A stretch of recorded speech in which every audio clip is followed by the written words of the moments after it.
So, I mean, we can argue that, but generally there must be equity in the services that we deliver.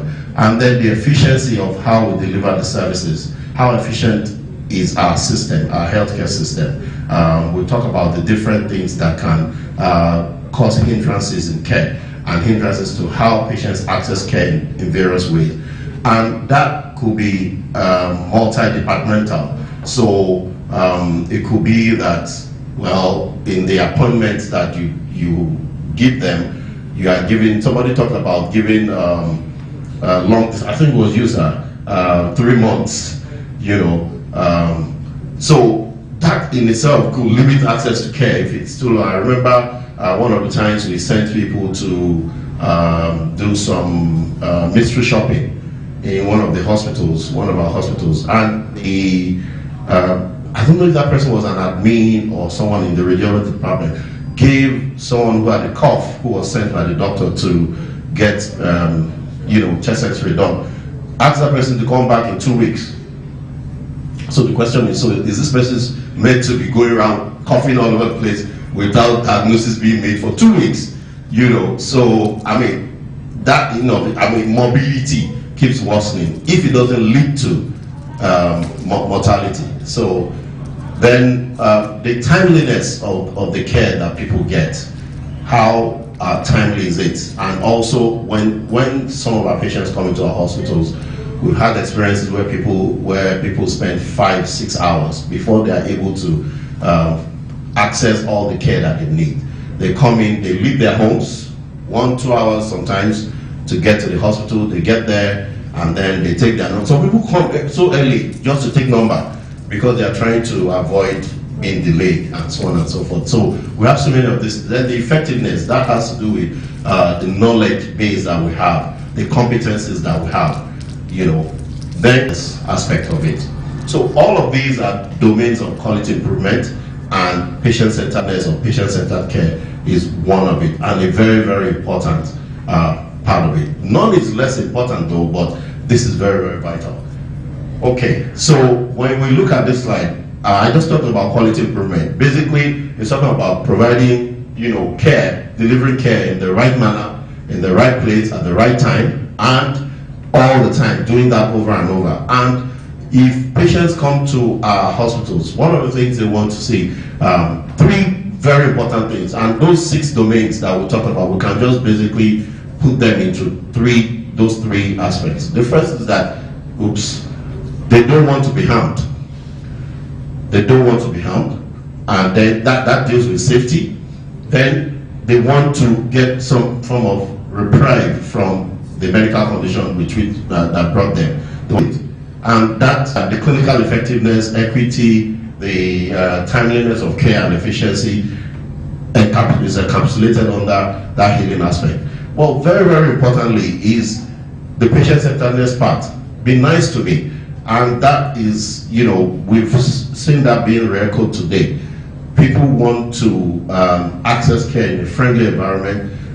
Sometimes, some people have said here, is what makes the difference of why people will decide to want to access private hospitals to get their care from private hospitals. Not be nice to them. They will treat them shabbily. They will not respect them. And I believe we are already working on making changes on all those aspects, and I'll get to it. So then the patient-centered care itself has 8 different dimensions to it. 8 different dimensions, and I want to just go through them one by one, even though I've mentioned some things about them. The first is access to care. So you cannot talk about your healthcare setting being patient-centered if there is still some inaccess in some kind of way. So again, you're allowing everybody to come at the same time, at the time that you feel it's convenient for us as healthcare workers. So that is some form of inaccess, because they have to remember, most of our clients, our patients, if you permit me to speak some Yoruba, if they don't go to work that day, they will not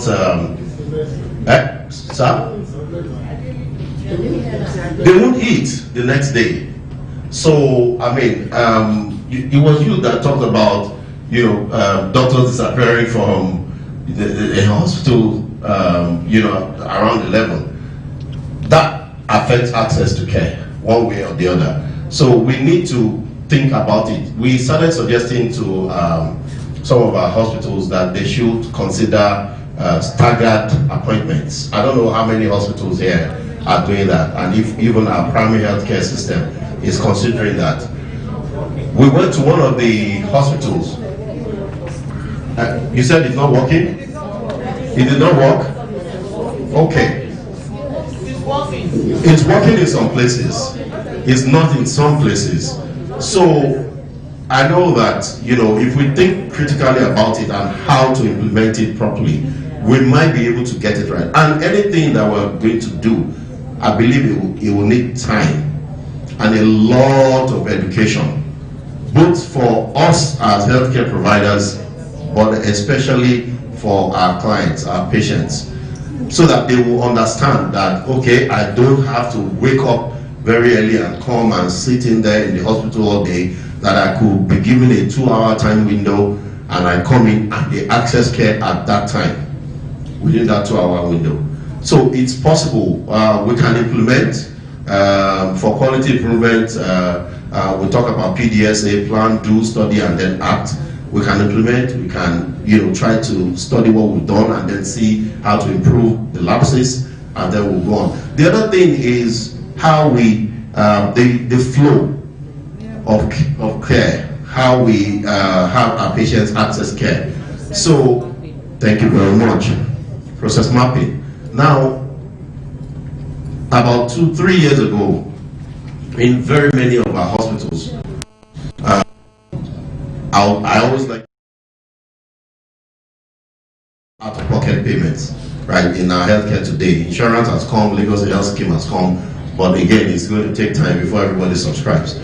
So people come to the hospital, they go to records and they register. Just consider someone having a cough, you know, goes to do registration. Now you get to the registration point and they tell you, okay, go and pay 500 naira to get your card. That person leaves that place, goes to the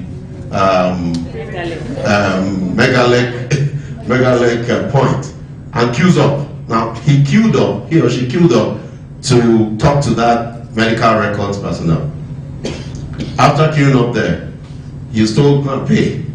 He goes there, he queues up, and then he's able to eventually pay. Then he comes back on the queue and then gets the records done and gets the file, and then they are told, okay, go and wait at the clinic, and so he's queuing up as well for the nursing checks to be done. And then after that, they'll not say, okay, move to that bench, and everybody is moving like this. They call the next person next, and everybody is moving on the benches, you know. So came up to see the nurse, came up to see the doctor. Now, interestingly, those two very critical care activities, very short time. Eventually, when you are seeing the nurse, it takes very short time for them to check your BP and all that. And then the average time with the doctor is 7 minutes. Average time, 7 minutes. And that's even for those that spend 7 minutes. So after they now come out, doctor says, oh, you are coughing, okay, go and do chest x-ray, go and do MAN2, go and do sputum MCS. In the meantime, go and get these medications. So that means that patient is going to the pharmacy, that patient is going to radiology, Abi, and that patient is going to the lab. 3 very critical points of care in the hospital. So each one of those places, he goes to radiology and they say, you, well, we have almost close to the coming, we are busy, come in 2 weeks. It happened in our hospital. It happened. So just for us to put this in proper perspective, it's improved, don't get me wrong, it might not be what's happening in some hospitals, but some hospitals still have some of these issues. So they say, come back in 2 weeks. That's in-access issue already happening. But let's even assume they don't say don't come back in 2 weeks. Before that person sees that radiology clerical officer, he or she queues up, only to get there and they say, go and pay. So gets up and goes to Mega Lake and queues up again to pay before coming back to access that care. And they will have to queue up to do that. They do the same thing in the lab. Then they do the same thing in the pharmacy. So you can imagine, you know, and it's no wonder they spend 5 hours, 6 hours just to access care. It's no wonder they don't want to come. It's no wonder they would rather go and access care at the, you know, chemist, you know, the patent medicine stores. They won't even go to regular pharmacy because they feel Tureshi and one year to Bodijare, you understand me better. And that one will just take advantage. What is not even wrong with them, you just because he wants to sell. Now that is worsening mobility and ends up worsening mortality, you know. So, and then the spread of illness is going on. Even within the hospital, we now have serious nosocomial infection potentially happening as that person is moving around. So it has improved because we started pushing for Mega Lake to provide more service points at the point of service. Mega Lake should provide a, you know, service point. And initially, some of, you know, the hospital leadership said, well, leader alone. I said, Mega Lake is a business, is a company, business. They want to make money. I tell them, if you want to service us properly, this is what we want. And we are glad that that has changed and is improving. I want to believe that even in the primary healthcare system, similar things are beginning to happen and changes are happening. So that deals with access. And we sometimes we don't think about some of these things, but it's happening, you know. Then we talk about respect for patients' values and preferences. If you have a patient who is Jehovah's Witness, doesn't want blood, you know, people say it's controversial. That's the patient's value. You didn't force the patient to come. Why should we think we have to force the service or, you know, on the patient? Except when, you know, it has to. There are certain medical legal issues involved, especially with that particular one. And I know it will be dealt with tomorrow because I see Barrister Osoyin's name for tomorrow. So he knows how to deal with those things and be able to educate us more. So we have these things: emotional support, alleviating anxiety, physical comfort, including pain management. This one, people feel, why I went through labor, why should you get epidural for delivery? And the patient is there asking for it. And we're like, I will beat some. It used to happen. I don't know if it's happening. Metron, Apex, and you want no. Don't do that. I'm putting you on blast. I'm sorry. So, but it used to happen. You know, instead of, you know, empathy. And medicine has advanced a lot more. Labor now, labor and delivery now, there are wings and a whole suite. I know maternity has 3, by the way. I mean, you know. So where you have the caregiver, which is the family member, coming into the room to rub the person's back, to support, to pray with, and so on and so forth.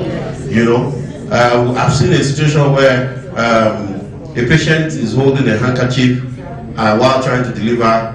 He's trying to pray or something, and the doctor is like, "What are you doing? Throw that thing away." That's the patient is. This is man too. How many people understand what I'm talking about?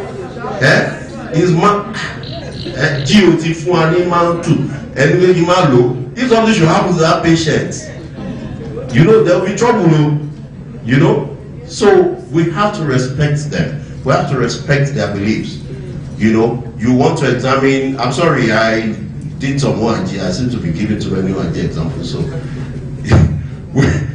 you want to examine, you know, a gravid uterus, gravid abdomen, and then you are seeing cross, you are seeing tira, you are seeing, and then you say, I will not touch it over. So, please, it's important that we understand these things, the environment where we work, and respect our patients' values.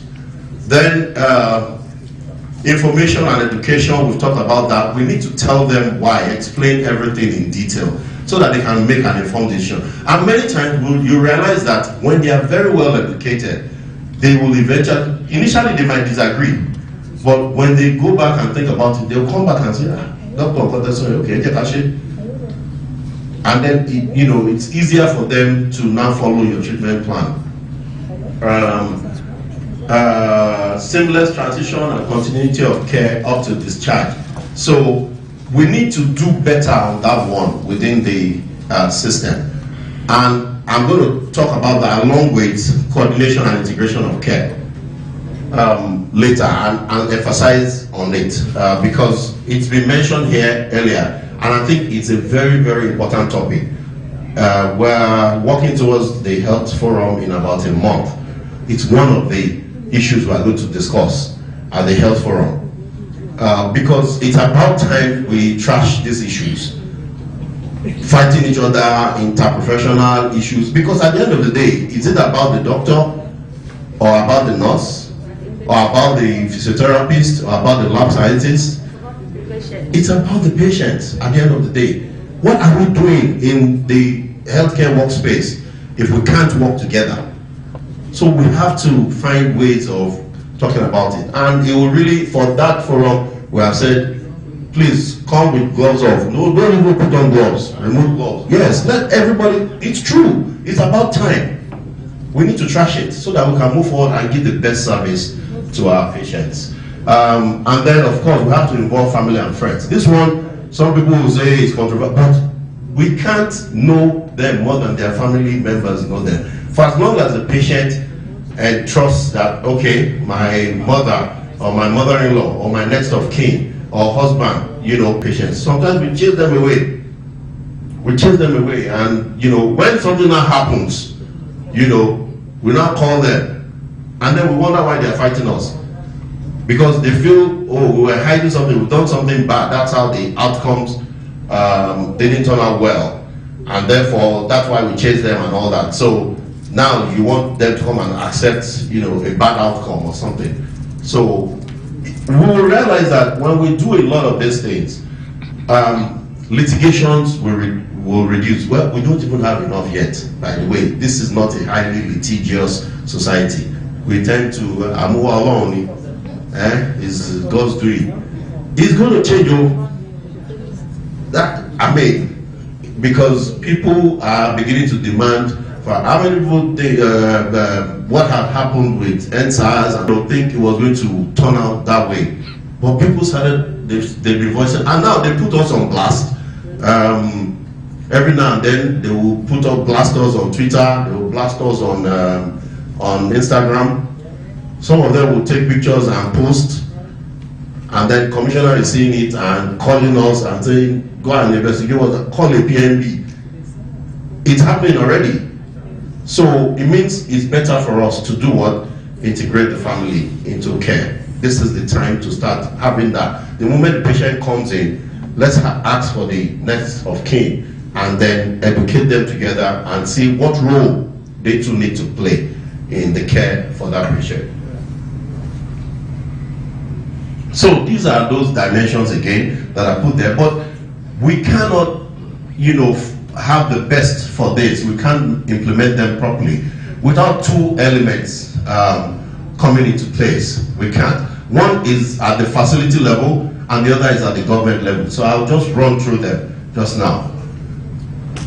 So at the facility level, here are some of the things that we need to do. We need to ensure at the management level of each one of our hospitals and primary healthcare centers to provide comfortable and safe environment. We need to ensure effective and efficient coordination of care. I mentioned that the other time. We need to integrate patient education and family members. I mentioned that. We need to establish and strengthen multidisciplinary teams. Again, I'll leave that for last. I'll close with that. Then provide standards of safe and ethical practice. Please, this is clinical governance. that we're talking about, clinical governance. So, and there are many aspects to clinical governance.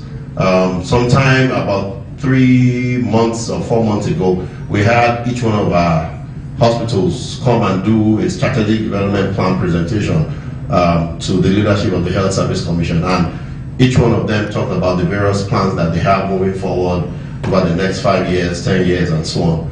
And importantly, we got certain loopholes in some of the things that, that was the whole essence, to see where the loopholes are and then be able to advise and guide. And clinical governance was one of the issues. The other was administrative governance, of course, but we talked about the various aspects, the various things they need to talk about. Quality improvement, quality assurance is one of those elements of clinical governance.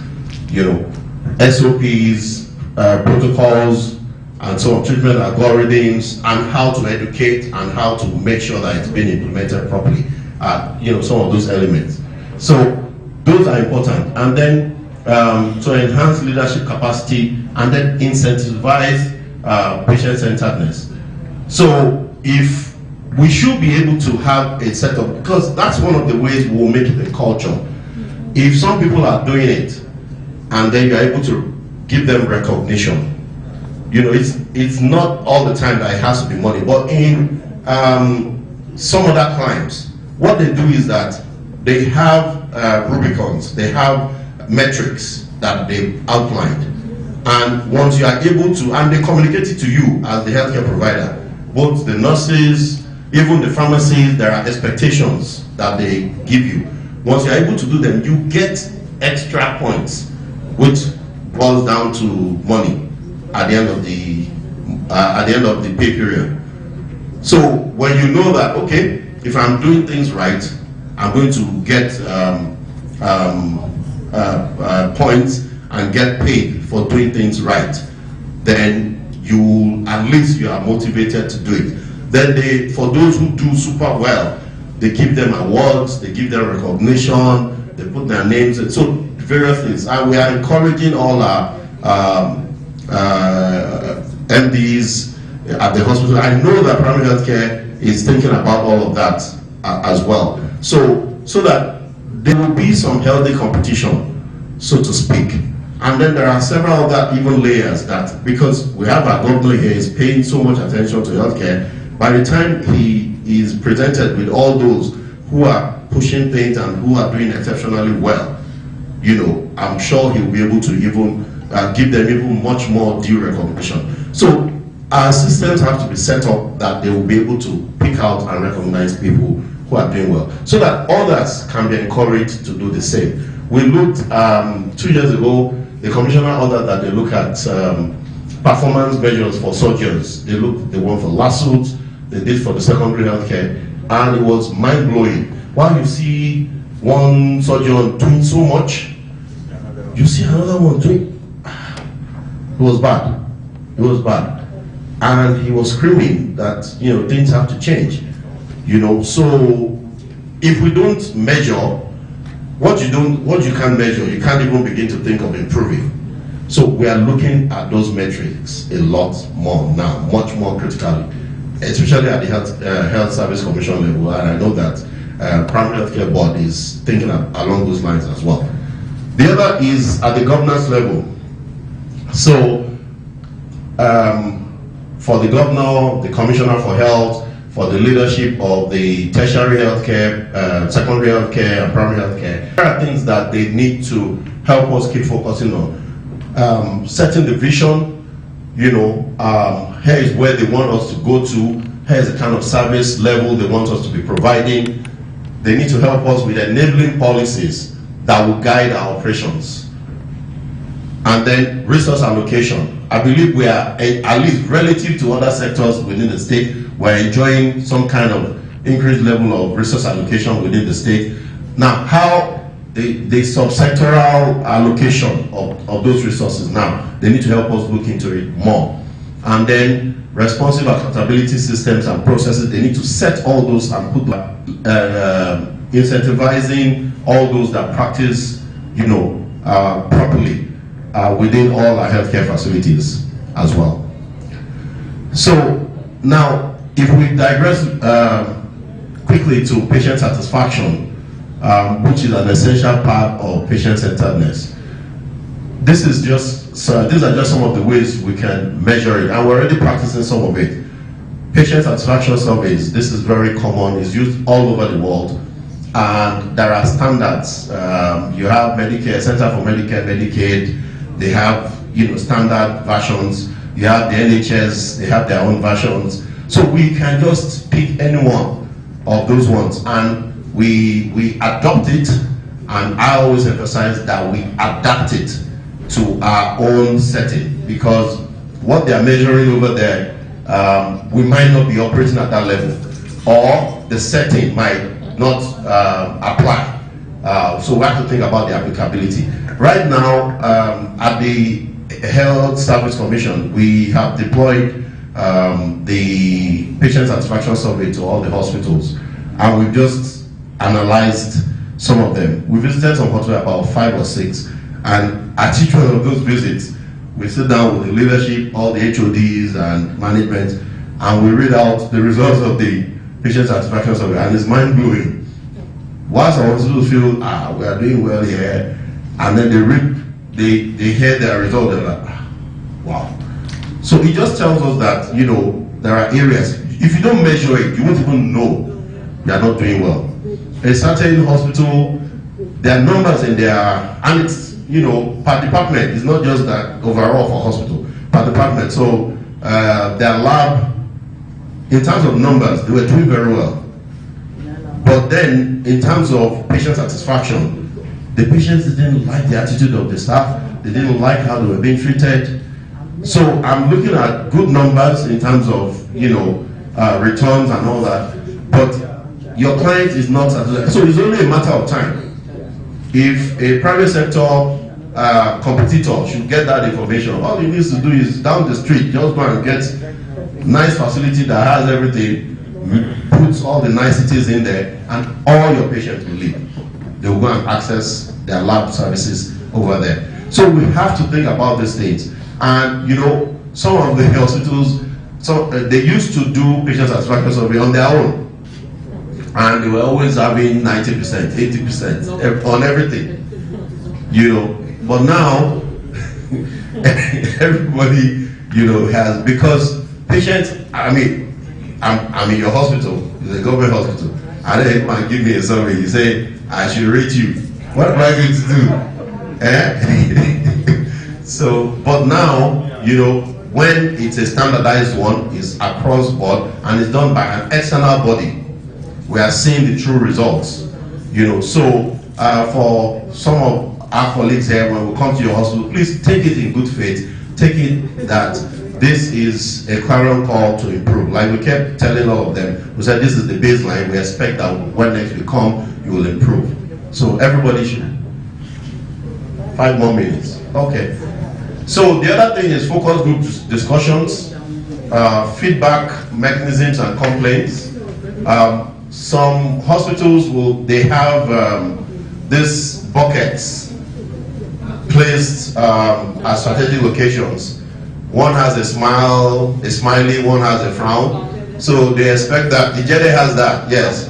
So if the patient is happy with you, he will just put the ball in the one that smiles. If the patient is not happy, it's a good snapshot that you can have, at least for each day. It's a good snapshot. And then you have the need analysis of patient profile. We have not got it to this point, but we'll get there. This one is very important. This one, to analyze.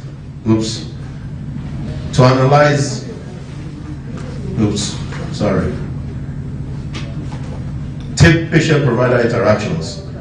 And I always love the ones that are blinded, double-blinded, where patient and provider, they are not aware that that's happening. Because it will reveal a lot. And I'll get to a slide that talks about some of the things that could be looked at in such encounters. So it will help us, be able to tell how well the patient is getting care, what kind of care. Okay, let's go. Okay, those are some of the things that we can look at. Does the provider listen carefully to the patient? You can tell from some taped interactions. Does the provider explain things clearly? You can tell from watching those tapes. Does the provider respect what patient has to say? The patient is saying, no, leave that one, or you are not even allowing the patient to finish talking before we can tell. Does the provider spend enough time with the patient? So we'll be able to know. The next, here are some of the advantages of patient-centered care when we practice it within our centers. It improves communication, and it will be a two-way communication. Then it promotes patients' involvement in their care, which is ultimately what we want. It promotes a positive relationship with the provider. And once you have that synergy, the patient is able to tell you even things that will help you with your management. It will help you. You will know whether your patient is going to comply with what you are proposing in the management or not. And you'll be able to understand why you have your desired result in terms of the health outcome you so desire. I believe in the UK NHS and even in the US, they've started, they stratified the payments, the salaries of workers. I think along three lines. The first is about the volume, the next is the quality of what you're doing, and then the next is return. If the patient comes back for the same thing, it's like a minus. You won't get paid certain percentage for that. Same thing when they talk about, there's something they call 30-day readmissions for the same thing. Health insurance companies will not pay, and we are implementing health scheme. State is implementing. We have a lot of HMOs already playing their role. They are going to come at us with all of these things, so we better be prepared. So a patient is being managed for a certain ailment, and then we discharge that patient and say, well, the patient comes back again within a certain time. Some might seem unfair. How can you blame us? But there are certain expectations, certain indicators that they will look at. So it means that you see why it's important to involve the patient, so that we know we are working together, and the patient is we are helping the patient, but also it means that by that time the patient will be helping us as well as providers, because we won't get all the remuneration we're supposed to get if that patient does not get the right care. Okay. So what are the things that would help move patient-centered care forward? It's better to treat the patient and not the condition. It's better to communicate with open-ended questions and do closed-loop communication. Closed-loop meaning you communicate with the patient, you expect the patient to relate to you what he or she has just heard, so that you are sure that the patient understands it properly. If you say, Mama, hello, half tablet, see mama what half is.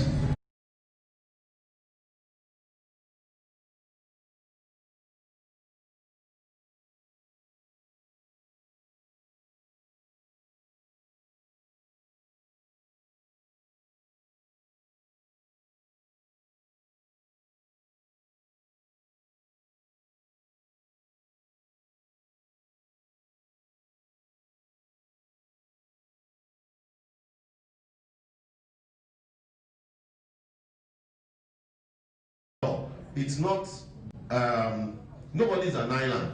You want to do any procedure and you want to call a colleague, do it together, or someone who has better knowledge, rather. My slides today I shared with two colleagues, two friends. I said, please help me look at it, and give me your critique. I just wrote them an email, because I don't know it all. I might put a comma somewhere or something that is not meant to be, so everybody is open to learning and keep improving at what we do. Then we need to keep proper records. Barrister Sonny will tell us tomorrow the importance of proper records and how they can save us. So for my colleague doctors that keep shouting on the nurses about their us, but that they are saving all of us together, because at the end of the day, many times it's their reports that we look at it, as they say. Sometimes I write and I can't even read what I've written. What I've written, you know. So they do a lot of writing and write-ups, and it helps us. So we need to document. By the time we see that it's important that we put down everything that we're doing. Now in the US, the latest is that the patient gets to see your notes in real time. I mean, that's funny.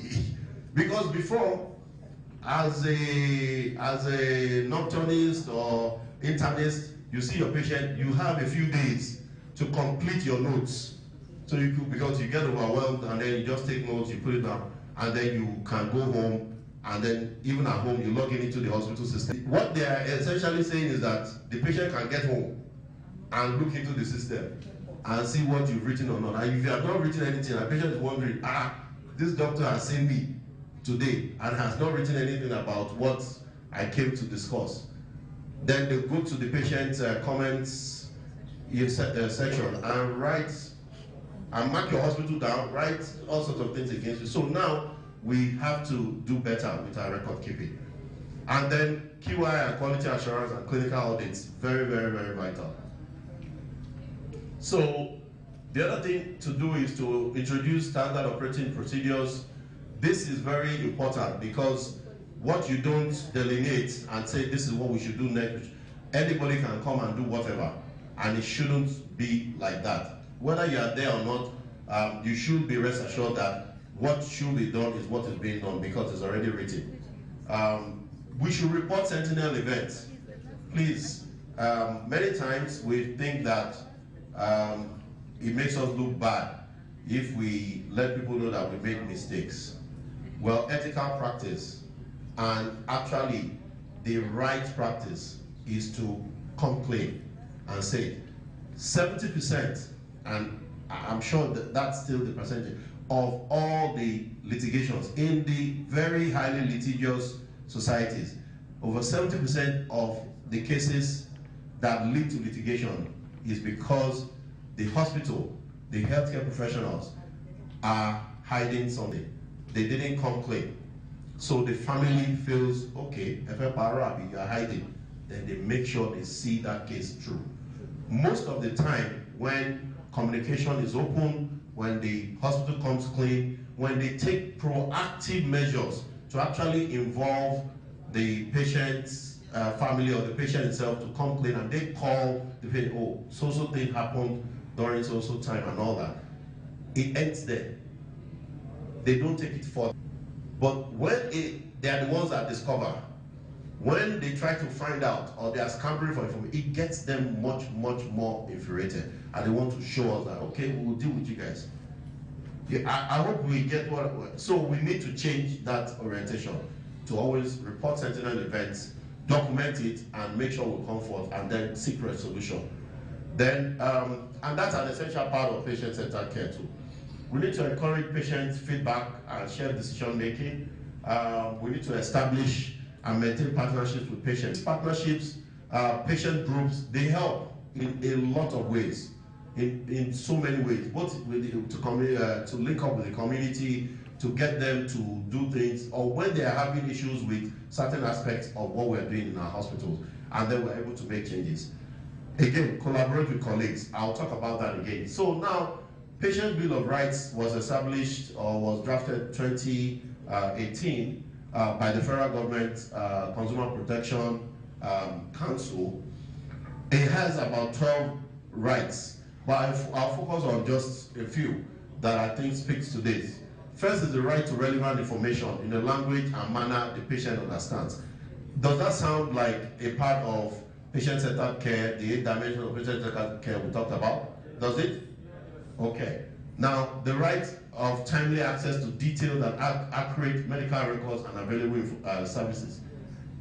Is that part of information to patients that we talked about or not? Okay. Right to clean, safe, and secure healthcare environment. Does that speak to safety and so on? Okay. Next. Right to receive urgent, immediate, and sufficient intervention and care in the event of an emergency. We see. Okay. Right to quality care in accordance to prevailing standards. Is that part of patient-centered care? care. Write a complaint and express dissatisfaction regarding services received. Is that part of it? So we see that even the federal government has taken proactive measures. When the lawyers want to fight us, these are some of the things they come with. We need to be very familiar with this patient bill of rights. I know for some hospitals, they will openly display it, but many of us don't pay attention. But it can actually come to bite us. We need to be familiar with it. All of us at every level, okay, including our cleaners. You know, you are cleaning, you are mopping the floor, and then a patient goes there and falls. It's against us, so they can sue us. Yes, they can. You know, in these litigious societies, you invite somebody to your house for birthday, and the person sleeps and sues you. If you can, it's funny, right? But it happens. You invited somebody for birthday, the person came willingly and then sleeps in your house and then suing you and wins. So how much more in hospital? So please, and because the hospital is a business environment. So in concluding, I would like to highlight the things that patient-centered care is not, and I want us to please just note them. It is not provider-centered, where a situation where we organize our system to favor us. We organize the workflow for us as nurses, how it works for us.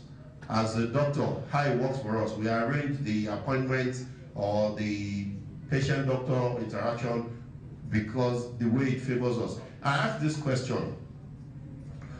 I said something earlier that our patients only like to I mean, sir, you help me, right?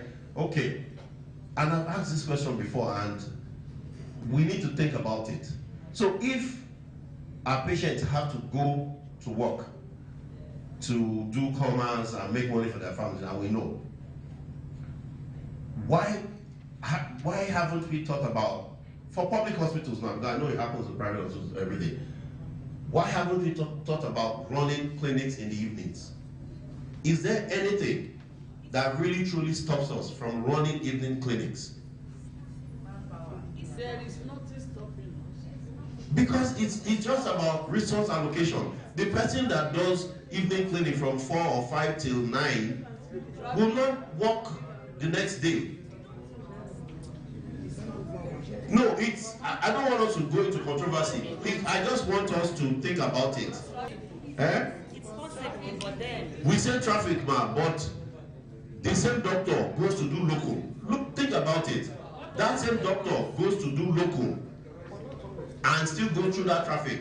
And if I were that young doctor, for instance, the MD offers me to run a clinic and gives me something as an incentive, I'd rather do that than drive 1 hour to my local and drive another 2 hours. You know, it's just something for us to think about. And for the hospital, it comes to revenue.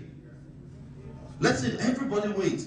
For the patients, most importantly, they are able to access care better. It's increase in access of care. We can increase their appointments. This staggered appointment we talk about, that we say is not working. Maybe that's part of the key to approach it. It's just something for us to ponder on. Just something. I know that medical guild will come and twist my neck, you know. But these are truths we need to tell ourselves and think about. Of course, the same goes for the nurses. You know, they will push against it. Now we'll come and, you know, say no. But let's think about it. For as long as we're not saying that same doctor should now still work during the day and do. No, that's not what I'm saying. Let's just rethink.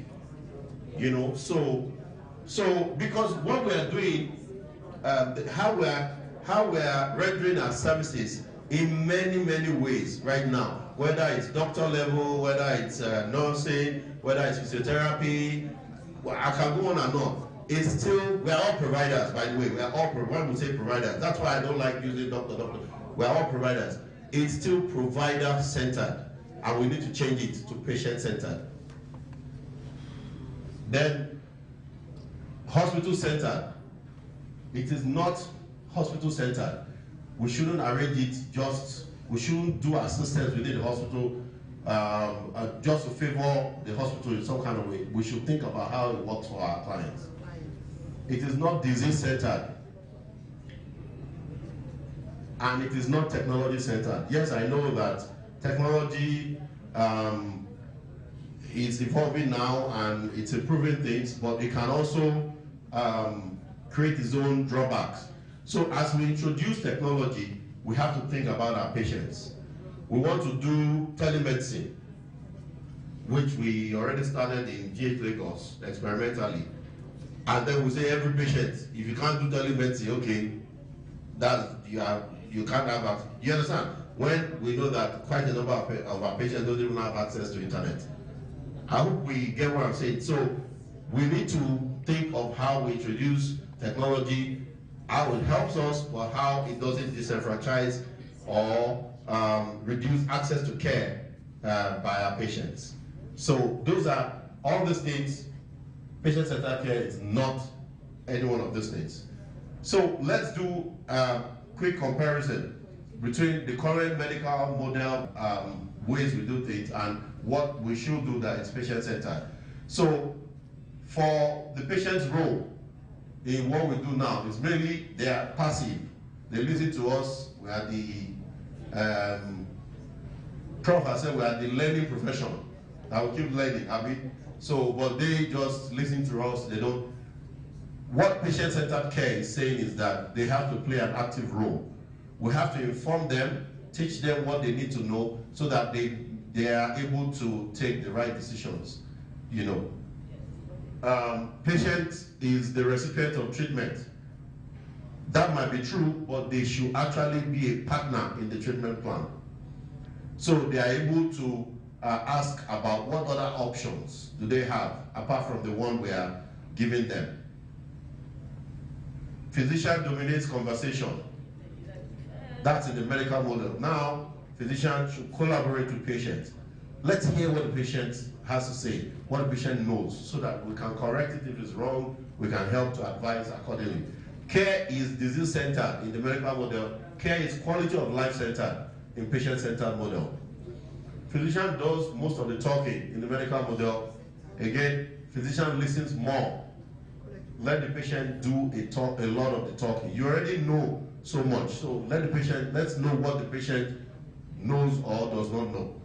The patient may or may not adhere. That's the result of the current model where many times we wonder why our treatment plan is not working for them, why their health condition is not improving. This is the why.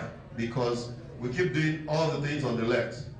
We keep doing all of this rather than doing all of this.